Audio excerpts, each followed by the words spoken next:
NFL Network presents America's Game, a countdown of the 20 greatest Super Bowl champions. And now, number 19.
Super Bowl champ Dick Vermeil. Good morning. Please excuse my throat, but it was an intense game last night. All right, let's go, momentum changers. Let's go, O. There it is, he's going. That's what the World Championship's all about, guys. Let's go. Now let's go. So it all comes down to this. 6 seconds to play. All right, guys. Last play of the game. McNair drops. Throws right side for Dyson. He dives for the end zone. Didn't make it. Didn't make it. No. That's it. We won it. That's the game. It's over. It's over. We're world champions. Well, one of my first thoughts was to get my family down there. Can you get my wife? She's right there in section 130 behind the bench. She'll jump down. I don't care. She'll fly down. She'd been like an assistant coach on my coaching staff for a long time, and I wanted her to share that experience. Well, she came over the wall, and I said, bring the kids. Come on down here. Then the cops were saying, you can't do that. I said, listen, this may be the only time in my life I ever won a Super Bowl. It's the first time. They're coming. Come on, Stevie. All right, buddy. I got it. What do you think, guys, huh? We won the Super Bowl. We won the Super Bowl, did we not, huh? Did we win the Super Bowl? Did we win the Super Bowl, huh? Did we win the Super Bowl? There can't be anything higher than that moment at that time.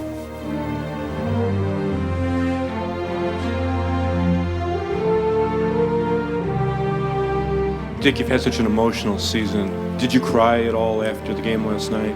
The only time I shed tears was when my brother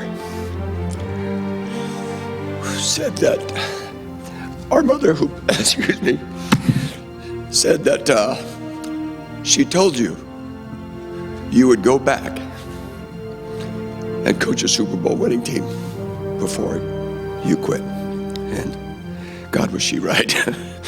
I didn't think she was, but she was. It sounds unbelievable, even now.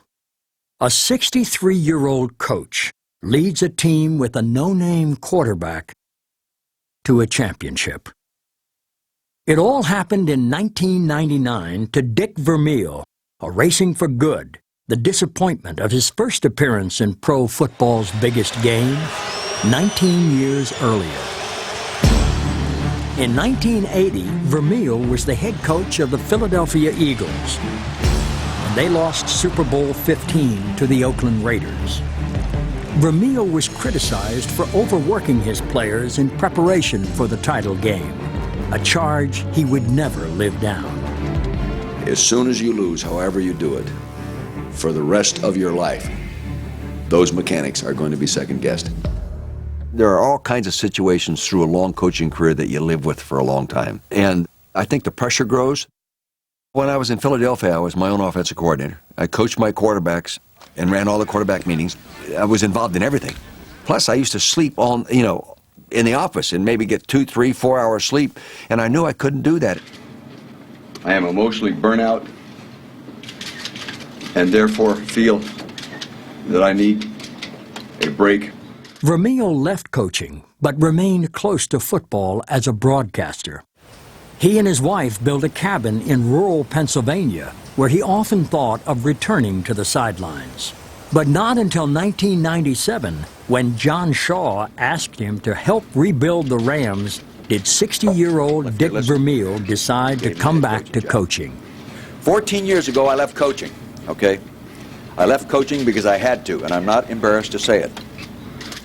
Today, I'm back because I have to. Here's my reaction. That was my reaction when I heard Dick was going to be our coach. The only thing I knew about Dick was the old highlights, him screaming, him going nuts. Hey, Jerry, let's go! And the burnout, which scares players to death. Coaches that work 18 hours a day. Well, this is the guy we're going to have in. Vermeil was taking over a team that desperately needed help getting its head on straight. Since 1990, the Rams had stumbled to 36 wins and 76 losses.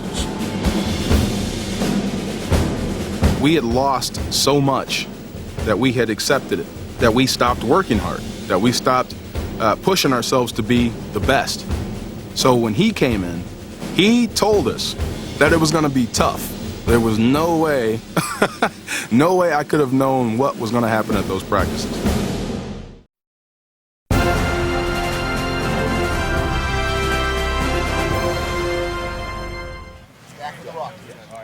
In 1997, defensive tackle DeMarco Farr began his fourth season with the Rams by meeting their new head coach, a man who had crossed his path before.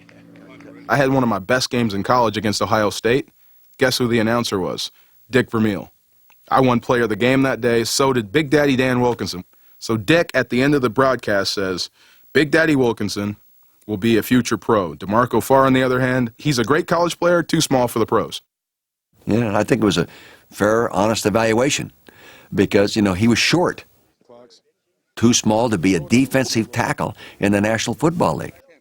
Farr was an undrafted free agent who signed with the Rams and worked his way into the starting lineup.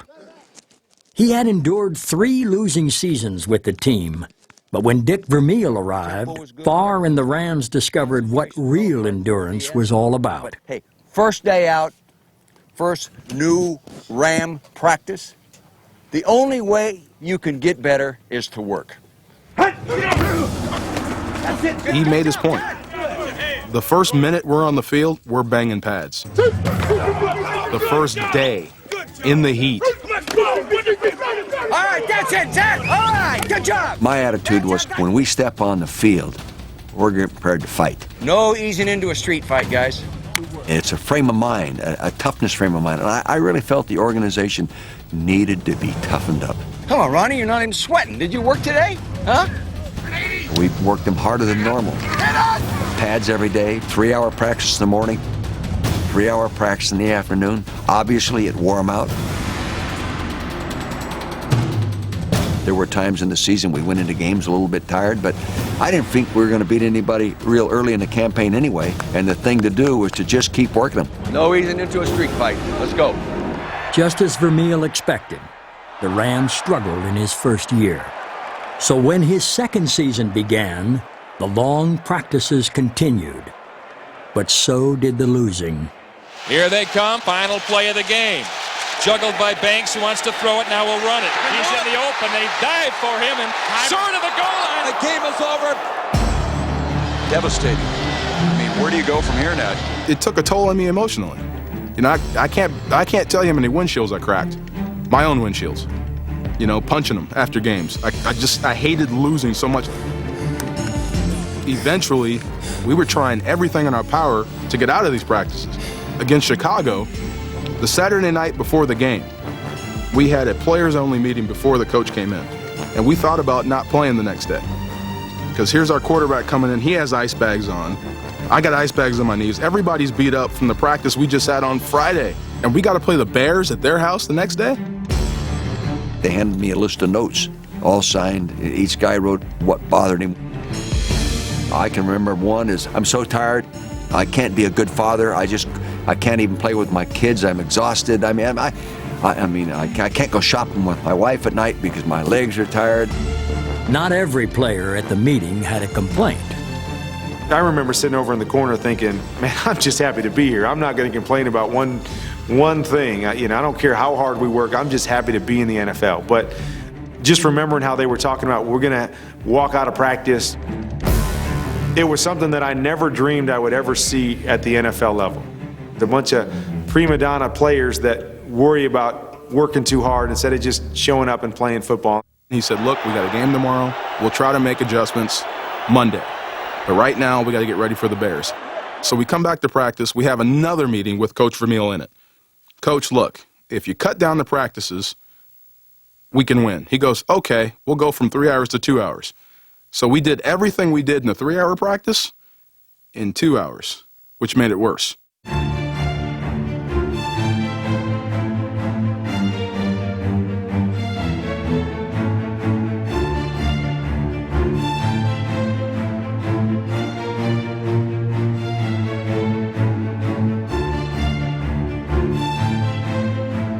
Any coach in the National Football League knows that with that kind of a record at 2 years, you better win your third or you're not going to be there. And yes, they were disappointed we were still losing. But all I ever kept talking about is we're getting better.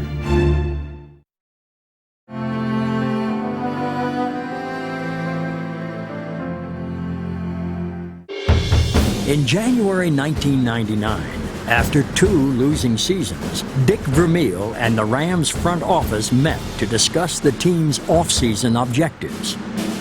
Above all, they agreed that St. Louis needed to upgrade its offense. Vermeil began by hiring Redskins quarterback coach Mike Martz to serve as his offensive coordinator. The Rams signed Trent Green, who had flourished under Martz in Washington. And in April, they traded for Pro Bowl running back Marshall Faulk and drafted wide receiver Torrey Holt. When you look at the new quarterback in Trent Green, you look at Isaac Bruce, you look at Marshall Faulk, now you throw in a Torrey Holt, you have playmakers. They have really upgraded their team. And the first training camp practice lasted about an hour and a half. The first day, in pads, banging. They blew the horn. You know, double horn means practice is over. We couldn't believe it. Your first session, good session. That's the way to start. You know, you veterans that were here a year ago for your first session, compare that one with this one, huh? Not even close. And I felt that I'd worked a group as hard as I could work them for as long as I could work them. On the board, We'll go to a little more modern approach. film study. It was a total change. All right, good job, guys. Go on in. We're walking around in a state of shock. You mean I can actually go to my locker, go to my room, go to lunch, and not feel like I'm going to die? Through the start of the 1999 preseason, the spirit in St. Louis was high. Much of the excitement centered on the Rams' new quarterback. Trent Green comes in here, the real hope for this offense. We've been talking about him all game and all preseason long. Green drops. A great connection to number 18. Now we got Trent Green down. We've got Trent Green down in the middle of the field. It took one hit, midway through the third game of the preseason, to destroy the Rams' hope.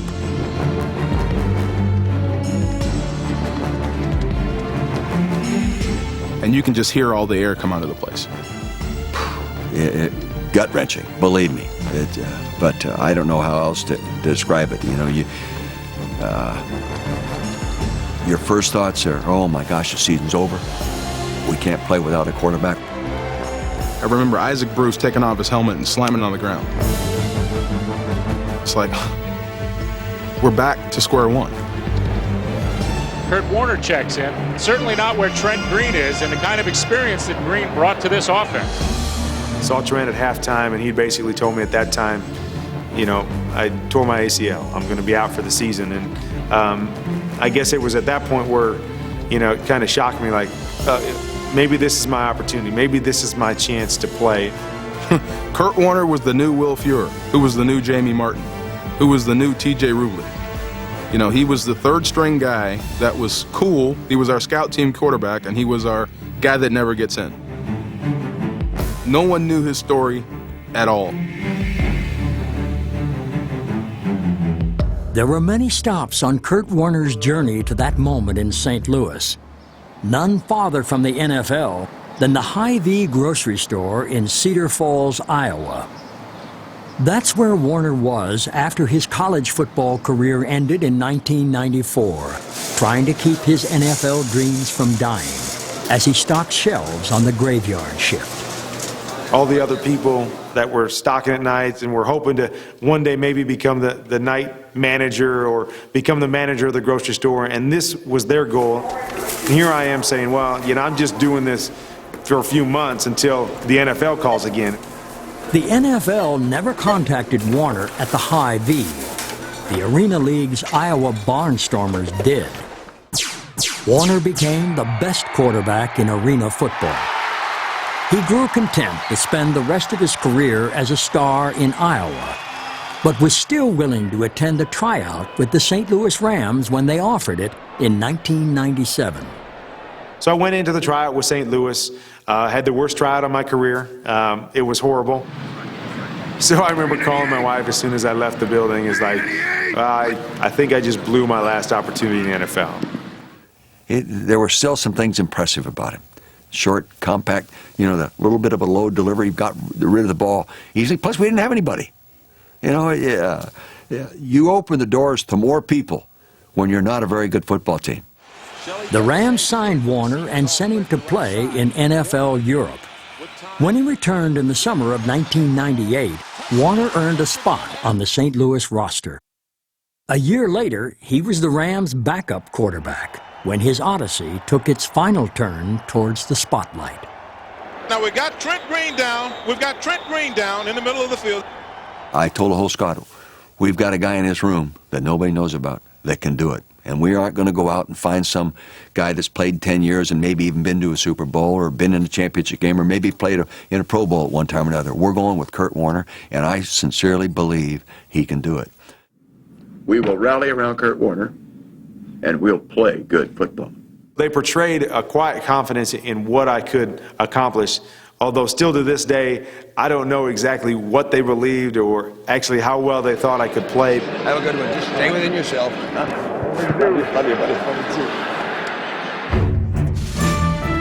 In the regular season opener, the quarterback who waited his whole life for a chance threw 3 touchdowns as the Rams beat Baltimore. Quarterback doesn't look bad, Jeremy. What? He doesn't look too bad. Quarterback? No, he looks pretty good.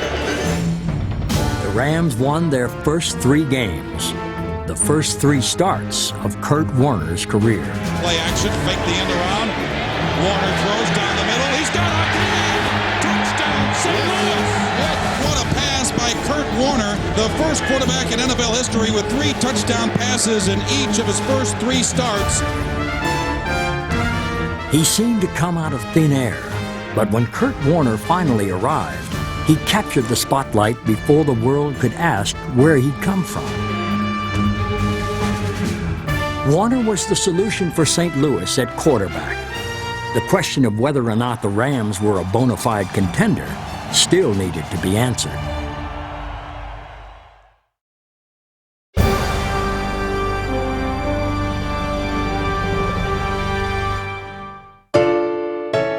In the Gateway City, excitement was building over St. Louis's hot start.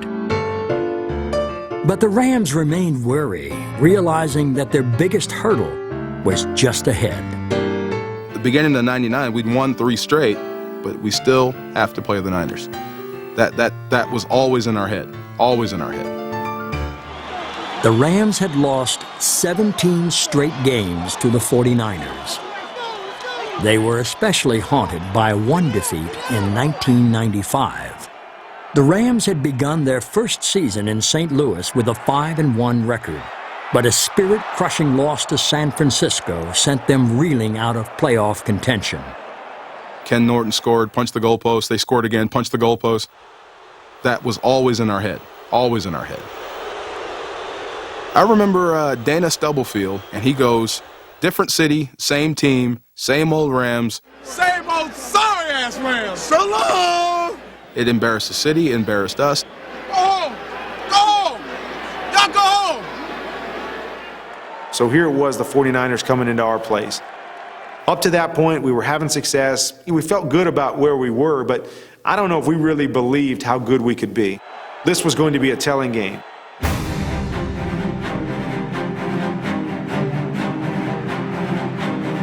Bruce goes in motion to the right side. Warner pumps for him, has him at the goal line, touchdown! They thought it was going to be the same old sorry Rams that they were playing. We unleashed on them.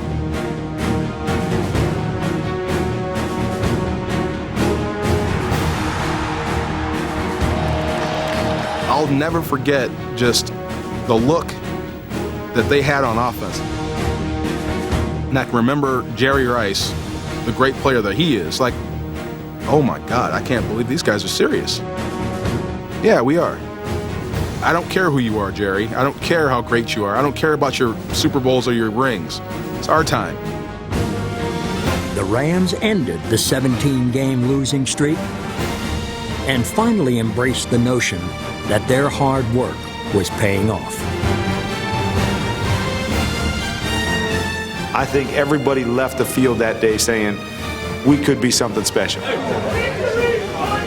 Sorry, same Rams. Same sorry Rams. Hey, we the same sorry Rams, though. I tell you what. The new Rams ran their record to 6-0. Their rapid turnaround was becoming the story of 1999, and midway through his first season in St. Louis, running back Marshall Faulk, number 28, was already the leader of the team.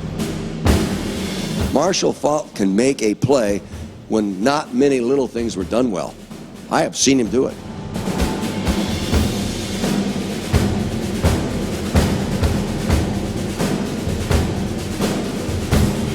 The gifted people take the design of things beyond the design. Hey, Marshall, we didn't block anybody. Hey. He's gifted. That's all there is to it. We didn't block anybody. That was a hell of a run. Faulk could make memorable plays with his body and with his mind.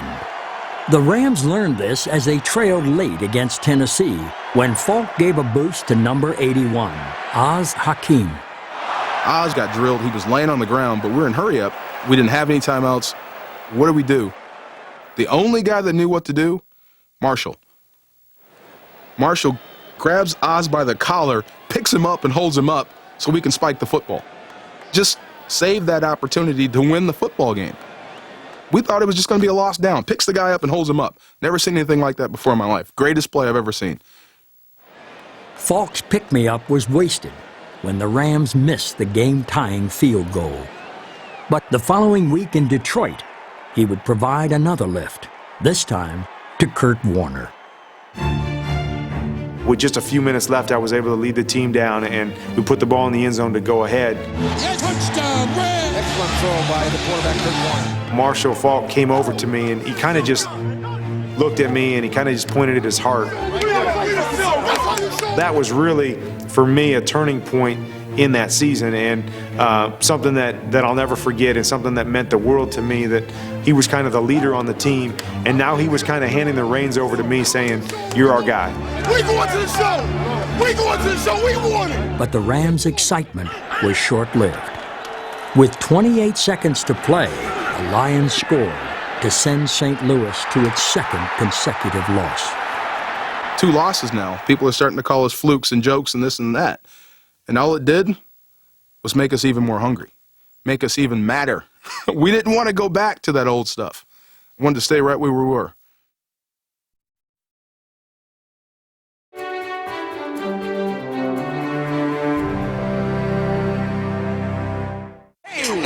How great is this? How are you? How great are you? Well, I feel pretty good. We're a good football team. You're a good football team. It's a good group. They're my guys. Got 8 guys suiting up today that were here when I took it over. 8 guys. And they know how to work, and they still bitch a little bit, you know. That's all right. By his 3rd season in St. Louis, Dick Vermeil had worked the Rams into winners, a team that was always fighting for ways to improve.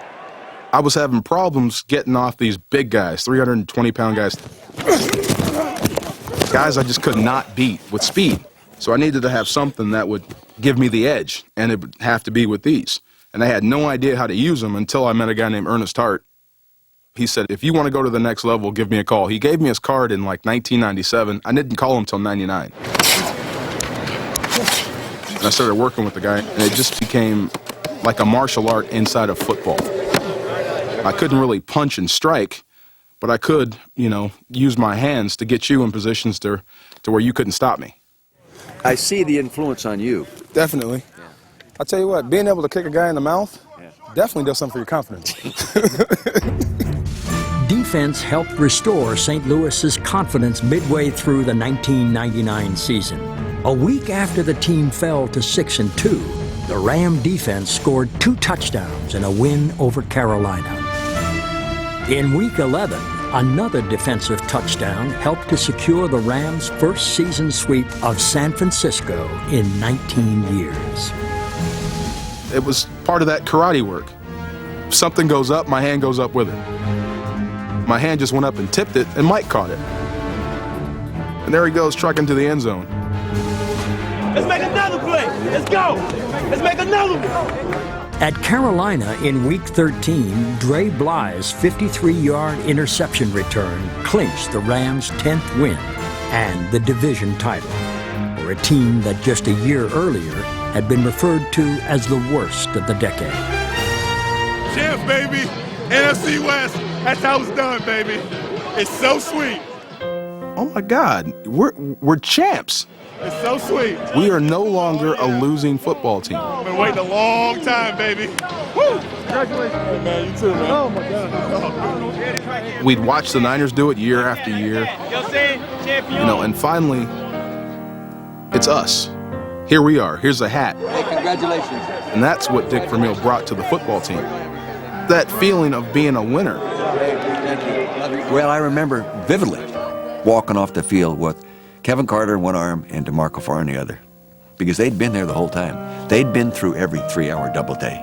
They'd been through the off-season program. They'd been through the bitching and moaning. They'd been through the whole routine to all of a sudden be a division champion. Got it. You brought it home.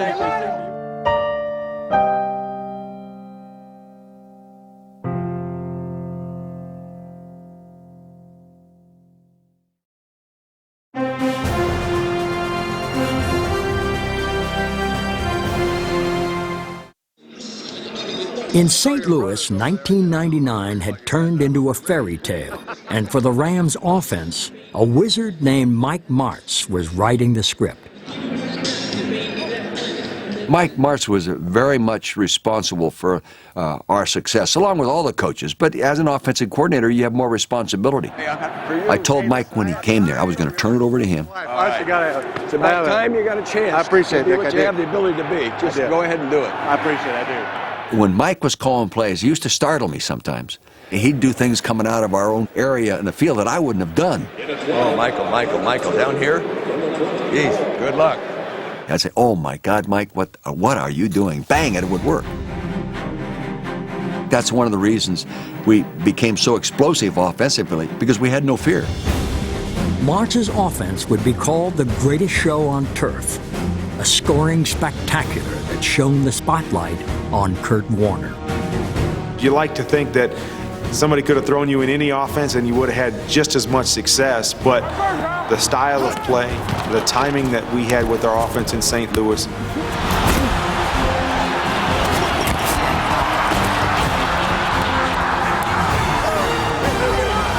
it was really just an extension of what I had learned and what I had perfected in arena football that we were able to take to the greatest show on turf. Warner takes, scans the secondary, and it is caught by Isaac along the near sidelines to the 20, to the 15, to the 5, and touchdown, Rams! What a pass by Kurt Warner. I love this, Michael. What a perfect pass. Touchdown, Rams! Warner fakes to Marshall Faulk, now throws the middle. Touchdown, St. Louis! Warner had gone from working at the High V to being named the NFL's MVP. In 1999, Warner threw 41 touchdown passes and led the Rams to 13 wins. A remarkable turnaround for a man and a team. Touchdown, touchdown pass. Number 40. For Kurt Warner. Now in the 40 touchdown pass club, there's Dan Marino and there's Kurt Warner. Unbelievable. In the first NFL playoff game ever held in St. Louis, the Rams scored on their first play from scrimmage.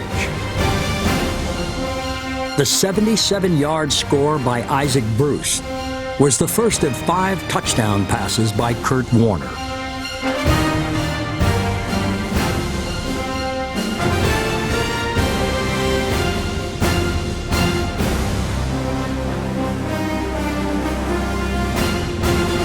We beat Minnesota, and we move on, and here comes big bad Tampa.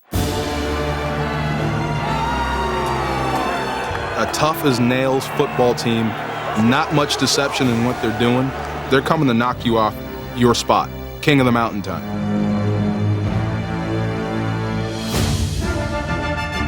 Tampa Bay, defensively, was outstanding. In fact, we probably underestimated how good they really were.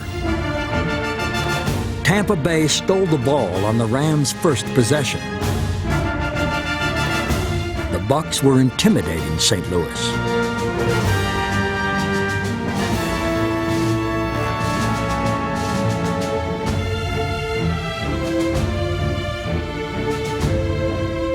You can't ease into a street fight. We did. They didn't. And it was the first time that I've seen Marshall, Kurt, Isaac, Torrey, our whole offense come off with their heads down. Like Tampa had the answer to our offense. Nobody could figure it out, nobody could stop it, but Tampa had something for them. It was frustrating from the standpoint of being on the offense and not being able to do what we wanted to do. But the awesome thing about it was that it showed everybody that we had a complete team, that our defense was able to come out and really make the plays to win that game for us. In a game as messy as any street fight, the Rams' defense traded punches with the Bucs. Midway through the fourth quarter, St. Louis trailed 6-5. An interception by Dre Bly gave the ball back to St. Louis. Defense was saving the Rams, but their sputtering offense was running out of chances. With 4 minutes left, it looked like the storybook season might finally end. You can start to hear it maybe in the background like, okay, if we don't win this game, it's still a great year.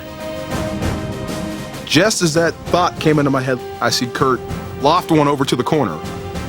Well, here's Isaac and Torrey looking at it. And there's Marshall out of the backfield looking at the pass, and I'm like, well, he's throwing it away. It's going to no one.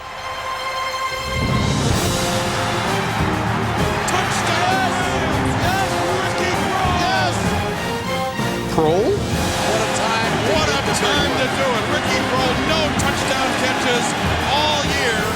Ricky caught the game-winning touchdown pass to put us into the Super Bowl. You don't write it any better.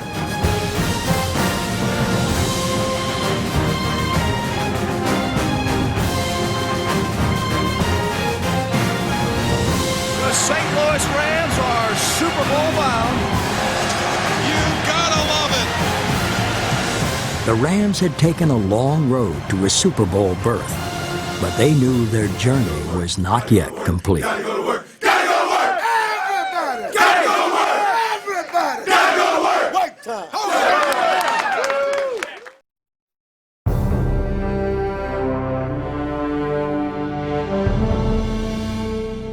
All right, ladies and gentlemen, the head coach of the NFC champion St. Louis Rams, Dick Vermeil. Each time he met with the media leading up to Super Bowl 34, Dick Vermeil had to answer the same question. The approach to this game compared to last time I was at a Super Bowl game, well, I don't have any curfews scheduled. I don't let the small things bother me. We don't discipline every little tiny thing, guys.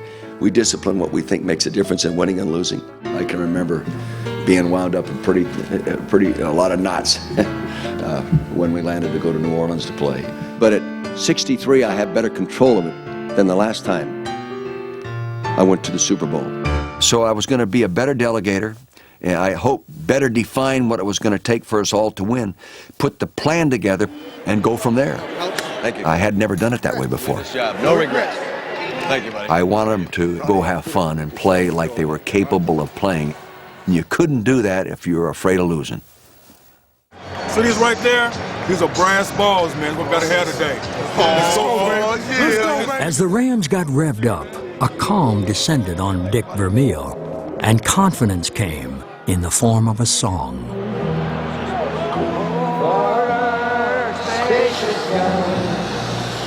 Ray Charles. I used to play Ray Charles mood music in the locker room of my high school games just to relax the kids. 1959. That was my first coaching job at Del Mar High School. We drove to San Francisco to hear Ray Charles sing. I heard that and I said, oh my gosh, it's going my way. That's a good omen to have Ray Charles sing, I promise you. This game's all about scoring points, guys. We got to score some points. In the first half, Kurt Warner threw for nearly 300 yards, but he paid for every one.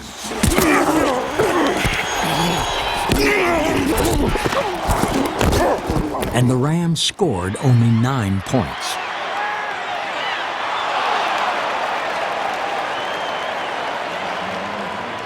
I was emotionally drained after the first half because of the frustration of not putting the ball in the end zone and feeling like we should have been up by a lot more.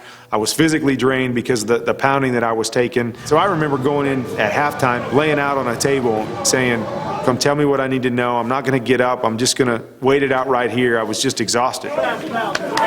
Coach Vermeil, he actually went over to Paul Justin, who was my backup at the time, and just said, you know, are you ready to go? Are you ready to play? Kurt, I'm not sure he can go out and play in the second half. You think he'll be able to finish the game? Quarterback. He's all right. He says he's okay. And I think he's hurting a little bit. The doctors say he's okay. 45, look! Warner was healthy enough to drive the Rams to a touchdown on their first possession in the third quarter. St. Louis took what felt like a comfortable 16-0 lead. But for the Titans, the fight was not over. Hey! Hey! Last I heard, you had to outscore somebody in 4 quarters! They're celebrating! They're celebrating right now! Look at them! Go win the game! Let's go, boys! The Titans scored on 2 consecutive drives to pull within 3 points. Dives, fights, scores! What a run! Then, with just over 2 minutes to play, Tennessee tied the game at 16. This is what World Championships are all about. Now we battle. Couldn't ask for a better script. Let's go win it right now.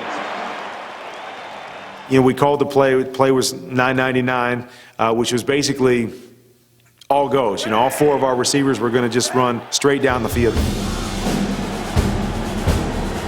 First attempt from the 27. Warner back to throw. Rainbow's the far sideline. And it is caught by Isaac Bruce. Makes the move to the 30, 25-20, and they won't catch him today. Touchdown, Rams! What I remember about that play was Javon Curse. Javon was truly freakish then, and Kurt stood in the middle of that rush and lofted it deep. Next thing I know, I hear people on our bench going up and down and screaming and going crazy. I see Isaac Bruce in the end zone. But what I watched was the courage of Kurt Warner to stand in the face of that rush.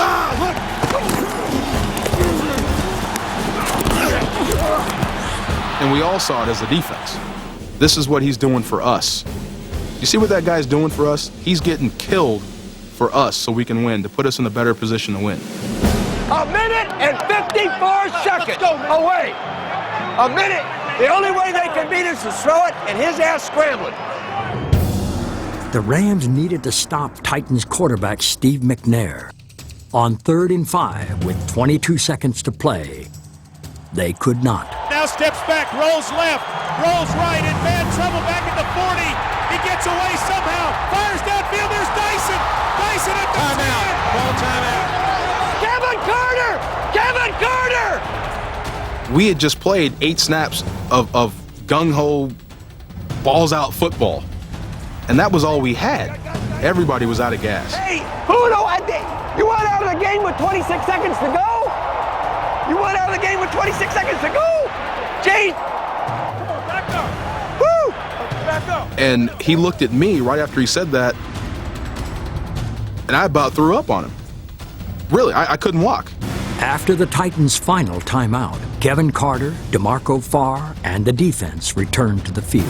So it all comes down to this. 6 seconds to play. Well, I have a very low pulse. It's about 48. And about that time, it was 3 times that. All right, guys. Last play of the game. McNair will work out of the shotgun. The first thing on my mind was, please don't run. Because if he runs, there's nobody out there that's going to catch him. When he let that ball go, there was a sense of relief. My God, thank you. We got a shot. McNair drops, throws right side for Nyson. He dives for the end zone. Reaches to the goal line. No, he falls at the 1. Didn't make it. Didn't make it. No. Yes. We won it. That's the game. It's over. It's over. We're world champions. Coach, congratulations.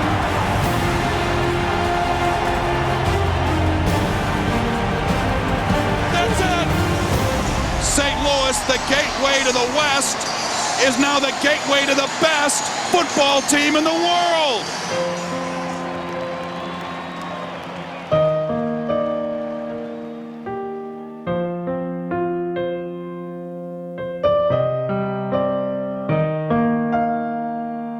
I've been married, I've had kids, and those are the greatest experiences I've ever had in my life.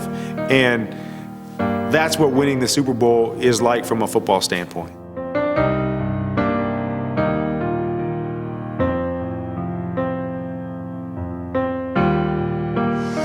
The St. Louis Rams are the world champions. Congratulations.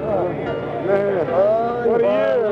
Love you, Coach. I love you, too. Thanks for the champs. You are special. This culminated so much more than just football. It was about guys that had overcome so much to be at the pinnacle of their positions in their career. There's my coach. There's Isaac. There's Kurt. There's Marshall. Those are the Rams up there because of one guy, and it was Coach Vermeil. Everybody just wanted to hug him. And he looked at me like he wanted something special for me.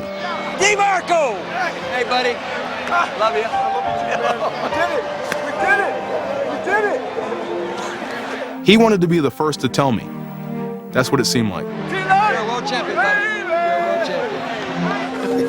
Wow. What do you think? Seeing that trophy was like meeting a celebrity.